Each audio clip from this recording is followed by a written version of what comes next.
Mummy என்னப்பா ஒரு 200 rupees கொடுங்க. 200 ரூபாப்பா 500 ரூபாய் அனுப்பியிருக்கேன் பாரு. 500. ஏய் என்னடா போதை இறங்குன மாதிரி இருக்கு. போயிட்டு நல்ல நெக்கா குடிச்சிட்டு அப்புறமா தான் நீ வரணும்.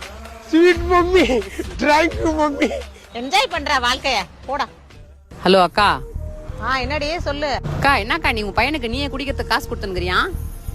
போயிட்டு போதுரி சின்ன பையன் குடிச்சு என்ஜாய் பண்ணிட்டு போறான் விடு.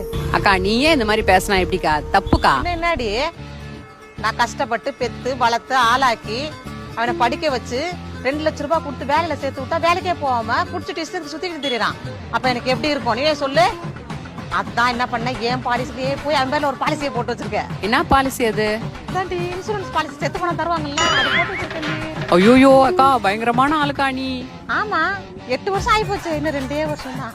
நீ செத்து போச்சுன்னு வச்சுக்க அந்த காசை வாங்கி என் பொண்ணு கல்யாணத்தை ஜாம் பண்ணிடுவேன். என்னப்பா அம்மாட்ட ஏதாவது சொல்லணுமா? பணம் ஏதாவது கொடுத்துருவியா? போதை இறங்க மாதிரி இருக்கு.